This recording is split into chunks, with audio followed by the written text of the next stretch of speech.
안녕하세요. 2학년 학생 여러분. 캡스톤 디자인을 강의하게 된 신동일입니다. 자, 캡스톤 디자인이란 뭘까요?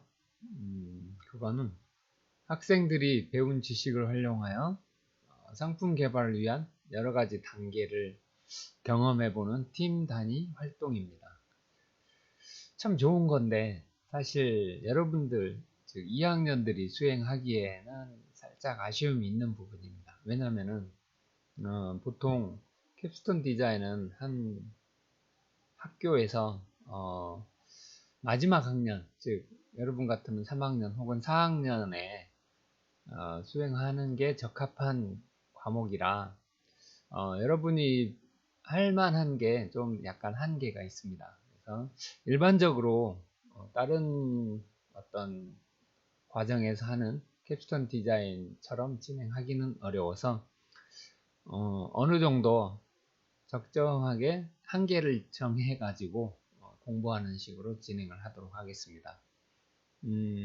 그리고 이 과목은 가능하면은 직접 모여서 팀 단위 활동이기 때문에 직접 모여서 대면 강의를 하는 게 좋은데 뭐 상황이 어쩔 수 없기 때문에 비대면을 하지만 15주 중에 한 3번이나 4번 정도는 대면 강의를 실시하려고 합니다.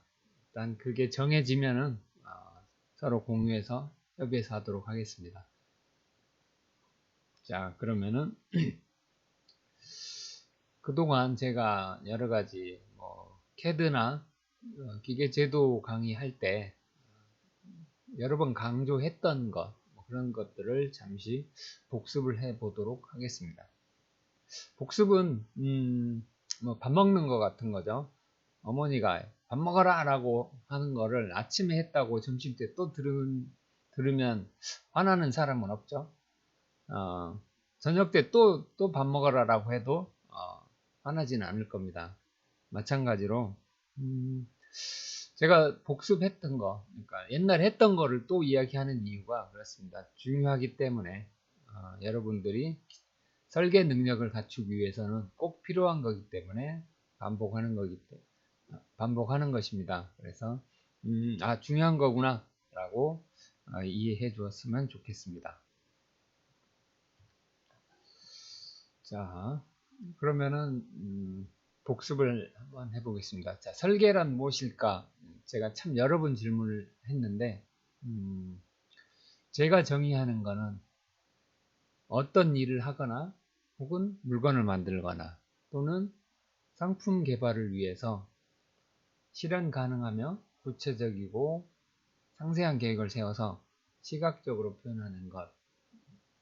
이렇게 제가 여러 번 여러분들에게 이야기를 했습니다. 여기서 가장 중요한 거는 맨 마지막 줄에 있는 것, 즉 시각적으로 표현을 해야 됩니다. 꼭.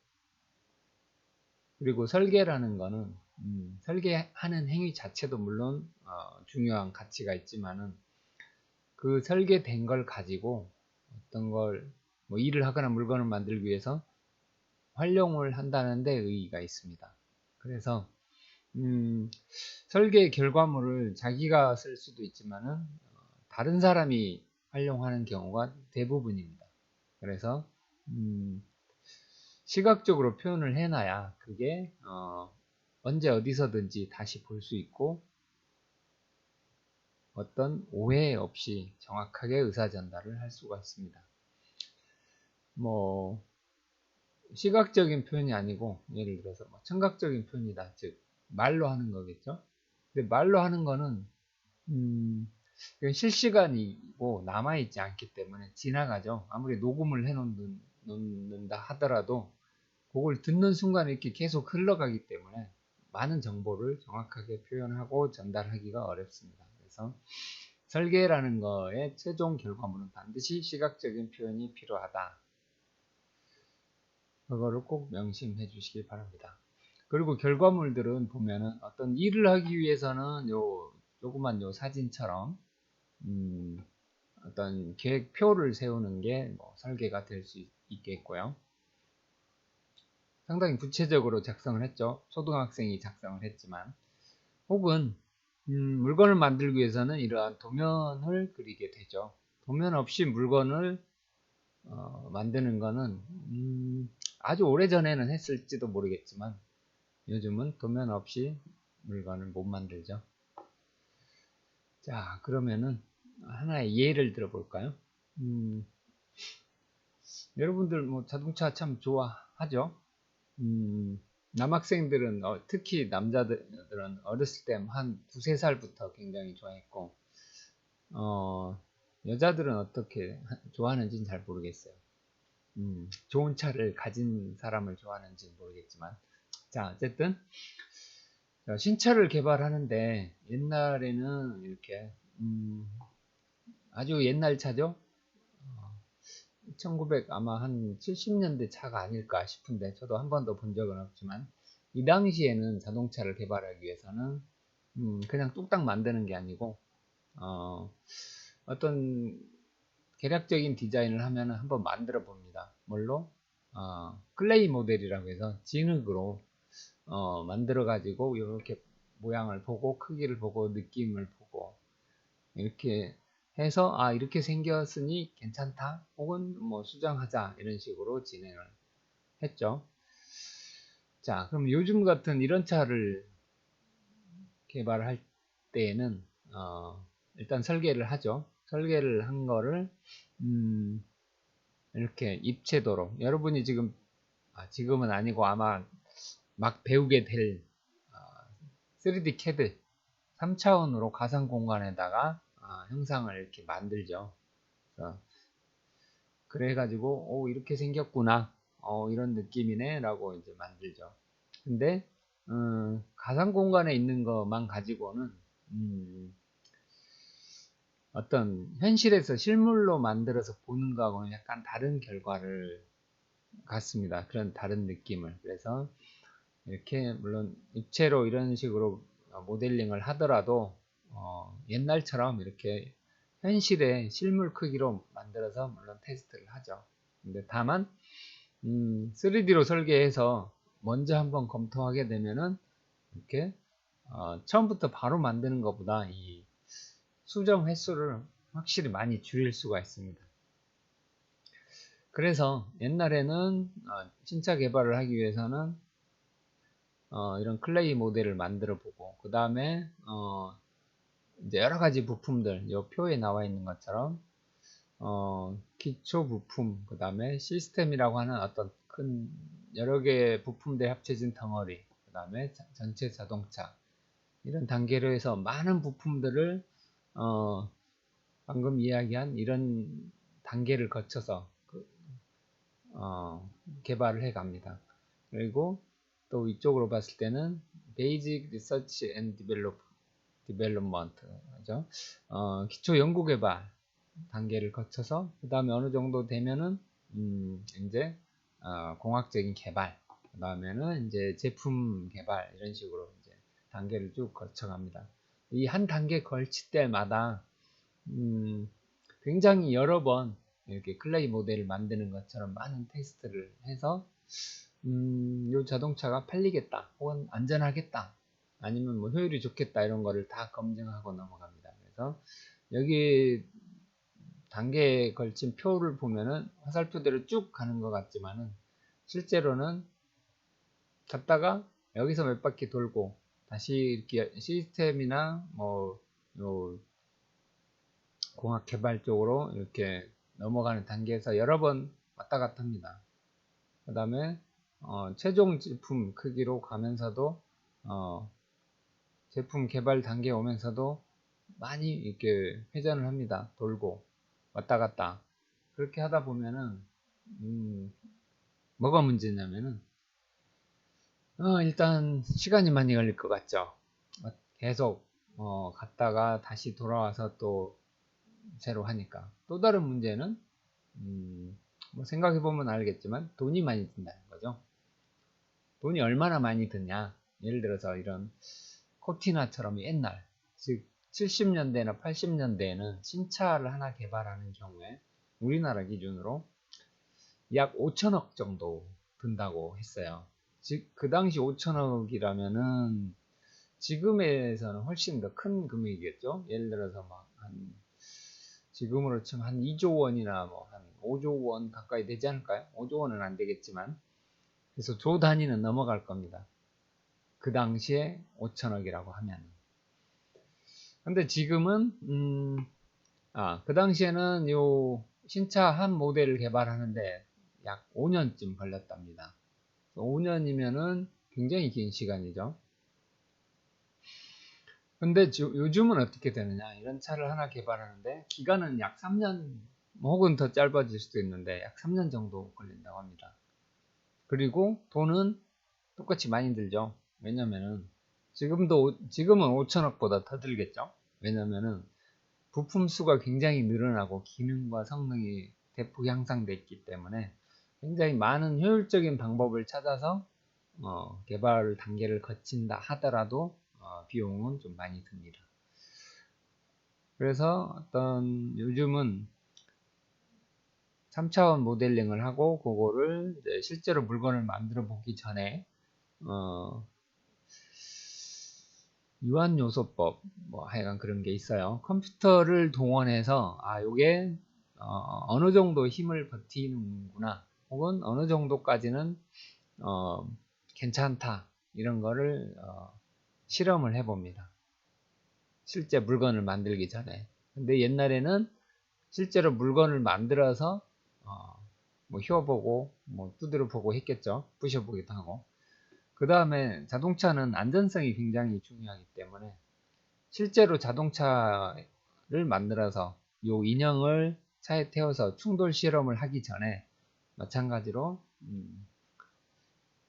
안전성 시험을 가상으로도 해볼 수 있죠. 그래서 이런 단계를 거쳐서 이제 자동차에는 많은 부품, 12,000개 정도의 부품이 있다고 했는데 몇 년 전에, 지금 좀 더 늘어났겠지만, 그래서 이런 많은 부품들을 개발해서 이렇게 입체적으로 가상현실에서 이렇게 조합을 해보고 만져보고, 마치 영화의 한 장면 같죠. 지금은 거의 이게 현실화되어 있는 그런 단계이죠. 그래서 제품 개발하기 위한 이런 절차를 다시 돌고 뒤로 돌아가서 다시 개발하고 또 수정하고 이런 단계를 좀 줄이기 위한 여러 가지 방법들을 동원합니다. 그래서 요즘의 설계에는 옛날 했던 방식하고 많이 달라졌죠. 설계의 과정을 얼마나 효율적으로 바꿔서 시간을, 그 다음에 반복 횟수를 줄이고 비용을 절감할 수 있을 것인가, 그런 작업을 많이 하는데, 그런 작업을 공학 설계라고 합니다. 뭐 엔지니어링 디자인이라고 하겠죠. 그래서 그런 어떤 한 과정에 대해서는 연구를 많이 해왔고요. 그동안 몇십 년 동안 그런 것들을 이제 캡스톤 디자인이라는 걸 통해서 학생들 여러분도 한번 간단하게 연습해 볼 수 있는 그런 교육 과정으로 들어왔습니다. 자, 그러면은 다음에 설계를 해야 되는데 언제 뭘 어떻게 하는지 생각해 볼까요? 만약 여러분들한테 뭐 물건 하나 개발합시다 라고 하면 되게 간단한 거에 대한 아이디어가 떠오르겠죠. 그래서 간단한 거, 예를 들어서 뭐 옛날 석조물을 비교 한번 해봅시다. 한 덩어리짜리 이런 석물을 만들 때는 뭐 굳이 설계 같은 거 안 해도 머릿속에다가 다 이제 구상해서 이렇게 만들어야 되겠다라고 이제 예술가가 해서 혼자 이런 식으로 뚝딱뚝딱 만들 수 있습니다. 근데 같은 성물이라도 다보탑처럼 굉장히 많은 부품들이 사용되어야 되고, 그 부품들끼리 정확하게 치수들이 잘 맞아야 만들어지고 아름다운 예술 작품이 되겠죠. 그래서 이때는 반드시 설계를 해야 되죠. 시각적인 표현을 하고 나서 해야 되고, 만약 이 다보탑을 혼자 머릿속에만 그래서 설계 없이 제작했다면 혼자 제작을 해야 되겠죠. 혼자 제작을 이거 했으면은 이거 하나 만드는 탑 하나 만드는데 꽤 오래 걸렸을 것 같아요. 각 부품들 간에 치수가 안 맞을 수도 있을 거고, 그래서 만들어서 부시고 또 만들었다 무너지고 그랬을 수도 있을 거예요. 근데 이거는 아마도 설계를 잘 제대로 했고 그 다음에 제작도 잘 했기 때문에 뭐 몇천 년간 이렇게 아름다운 모습을 유지할 수 있죠. 자, 그래서 설계는 뭐 반드시 물건을 제대로 만들기 위해서는 해야 되고, 옛날에는 종이에다가 연필로 이렇게 그려서 했는데 요즘은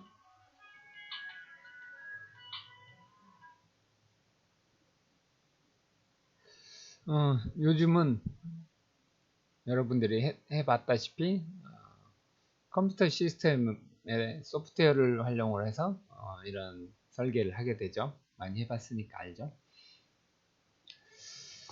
자, 그러면은 설계를 할 때 아까 간단하게 표로 봤는데, 신제품을 개발할 때는 어떤 단계들이 필요한가, 어떤 단계를 거치는지 한번 볼까요?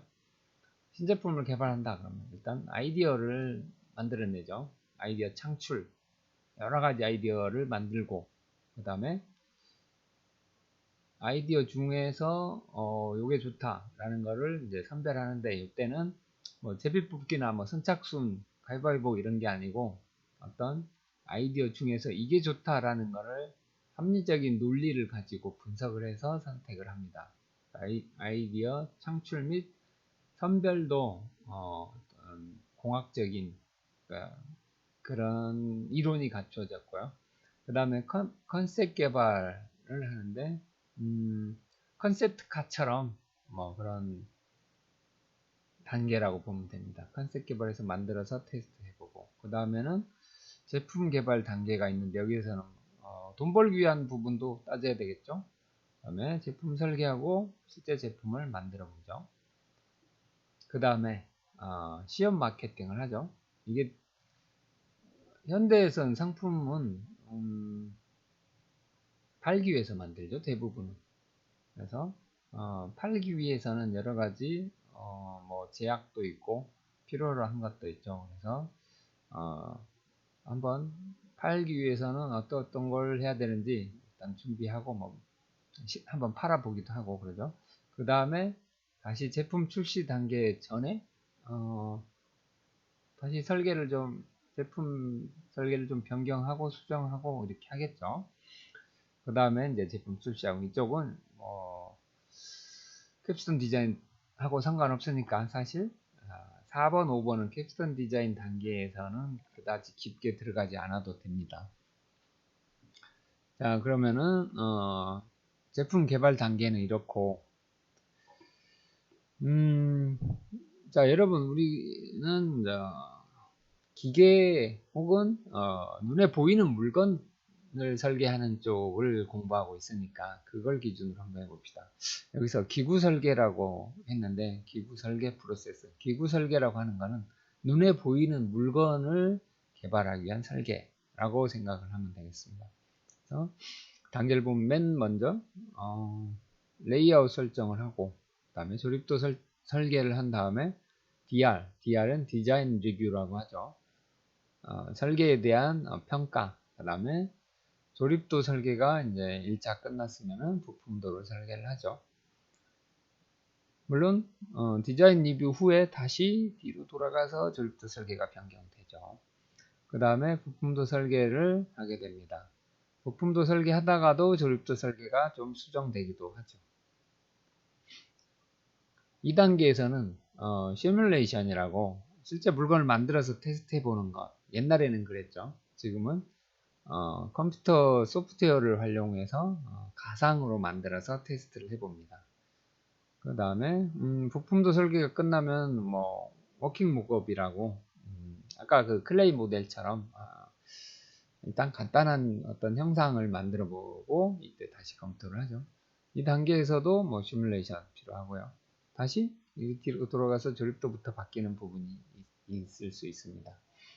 그래서 이 설계 단계를 지나고 나면은 기능 디자인 리뷰에서 이 기능에 대해서 다시 한번 잘 설계가 됐는지 검토하고, 그 다음에 이게 끝나면은 디자인 리뷰 2, 실제 어떤 제품, 부품을 생산하기 위해서 생산 부서 포함해서 설계에 대한 평가를 하게 됩니다. 그래서 실제로 이 단계에서 디자인 리뷰 2까지 통과하면은 이제 실제 사용 제작될 부품도를 이제 마무리를 하겠죠. 그래서 해야 될 건 뭐 이런 것들이 있습니다. 이런 단계들이 있는데 지금 이 단계를 쭉 화살표처럼 가진 않는다고 말씀드렸었죠. 그래서 실제로 이 디자인 리뷰 2 가서 조립도 설계로 다시 오면은 그나마 다행인데, 실제로 상품을 출시했다가 문제가 있어서 그걸 회수하고 다시 설계 들어간다 그러면 정말 큰일입니다. 그래서 그런 단계를 줄여주기 위해서 어떤 시스템을 활용할 거냐, 어떤 설계 기법을 혹은 관리 기법을 적용할 거냐, 이런 것들에 대한 연구가 공학 설계라고 한다고 말씀드렸습니다. 그런 것들에 대한 공부는 이번 학기에 몇 가지 해보도록 하고요. 사실 이거는 실제 설계를 여러분들이 경험이 없는 상태에서 그런 이론만 공부하면은 참 재미없고 어렵습니다. 그래서 여러분들은 마치 설계하는 것처럼 간단한 어떤 간단한 주제로 여러분들이 과제를 한 학기 동안 끌고 갈 수 있는 과제를 진행하면서 이론도 같이 배우는 걸로, 그런 식으로 진행하겠습니다. 자, 그러면은 다음 이거 한번 볼까요? 아마도 기억나면은 참 고마운 학생인데 기억날 수도 있겠죠. 여러 번 강조를 했던 내용인데, 여기에 기계 설계라고 했는데 꼭 기계 설계뿐만 아니고 그냥 설계라고 말씀드려도 되겠네요. 설계를 하는데 고려해야 될 항목들이 어떤 것들이 있느냐, 크게는 고객 환경, 그러니까 그 다음에 지식과 스킬, 이런 것들이 있습니다. 그 중에서 이제 고객이 제일 중요하죠. 요구사항이 있으니까. 고객은 나일 수도 있고 뭐 다른 누군가 혹은 다른 어떤 조직일 수도 있습니다.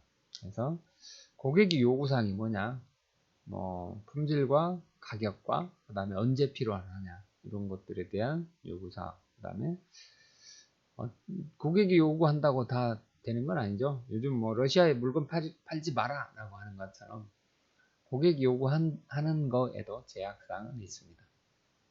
근데 이 부분은 뭐 학교에서 안 가르치는 부분이고, 나중에 뭐 실제 돈 벌 때, 즉 취업했을 때는 이 부분이 굉장히 중요하다는 것을 알게 되겠습니다. 다음에 환경은 뭐 사용 환경과 제작 환경이 있고요. 한번 내용을 보시고, 그 다음에 지식이 있죠. 여러분들이 학교에서 그동안 배워왔던 거 혹은 경험했던 거, 그런 것들이 있는데, 지식에는 크게 과학, 인문학, 예술 이렇게 나눠볼 수 있고요. 우리가 뭐 과학만 있으면 된다고 생각했었던 적이 있는데, 실제로는 나머지 이런 지식들도 뭐 적용이 됩니다. 자, 그러면 과학에는 자연과학, 즉 물리화학, 수학, 뭐 지구화학 이런 게 있고요. 공학, 의학 뭐 이런 것들이 있는데, 일단 우리가 많이 배우는 공학을 한번 볼까요? 뭐 기계공학, 전기전자공학, 뭐 재료공학, 제어와 소프트웨어, 여러분들도 배우게 되는 코딩 같은 거죠. 그 다음에 어떤 요즘 기계는 모두 다 전선과 전기가 들어가니까 이런 제어 부분이 필요하고요. 자, 기계공학에는 또 역학이 있습니다. 여러분들이 2학기 때 역학 한 가지 배웠죠. 정역학. 역학에는 뭐 정역학, 동역학, 그 다음에 재료역학, 그리고 연력학, 유체역학 뭐 이런 것들이 있습니다. 여러분들은 뭐 그렇게 유체역학까지 배우지는 않아도 되고요. 그쪽은 뭐 그쪽의 전문가로 가기 위해서는 배워야 되지만은 그건 뭐 나중 일이니까요. 그리고 그런 역학 외에도 여러 가지 배워야 되는 지식들이 굉장히 많이 있죠. 야, 요거는 이제 다른 과목에서 배우는 거고, 자, 우리가 이번에 하려고 하는 부분은 이쪽에 좀 관련된 것들이죠. 스킬 중에서는 법과 규정이 있고요. 이쪽은 일단 제껴놓고, 그다음에 사용 도구들이 있는데, 사용 도구에는 뭐 구체적으로 눈에 보이는 뭐 CAD 시스템이나 아니면 뭐 하다못해 종이와 연필이라든가 이런 도구들이 있을 수 있고요. 그 다음에는 어떤 하나의 이론, 어떤 방법 이런 것들이 있는데 그게 실험계획법 혹은 문제 해결 기법 이런 것들 요런 것들이 이제 캡션 디자인에 포함되는 것들입니다. 물론 캡션 디자인은 이 부분도 당연히 포함되죠. 그래서 캡션 디자인에는 요 부분이 이렇게 뭉뚱그려져서 들어가게 돼서 이런 것들을 어떻게 활용을 해서 설계를 잘 진행할 수 있는지 그런 것들을 배우게 될 겁니다. 그리고 설계 업무에는 이런 실제로 하면은 이런 여러 가지 일들이 있습니다. 요거는 한번 그냥 읽어 보시고요. 다음 다음 과정이 아니고 다음 시간에는 여러분들에게 한 학기 동안에 수행할 수 있는 간단한 과제를 만들어 올 수 있도록 그거에 관한 설명을 하겠습니다. 그래서 개인별 과제로 시작을 해서 2명 혹은 3명이 한 팀을 이루게 될 겁니다. 그래서 실제로 캡스톤 디자인에 관련한 어떤 절차들을 배우는 것을 위주로 하고 실제로 그 과제는 설계까지는 갈 수도 있고 안 갈 수도 있는데 아마 설계까지는 가기 어려울 걸로 보고 있습니다. 자, 그러면은 오늘은 여기까지 하고요. 오늘은 과제가 없습니다. 다음 주부터는 아마 과제가 나갈 거니까요. 자, 그러면은 다음 시간에 보도록 하겠습니다.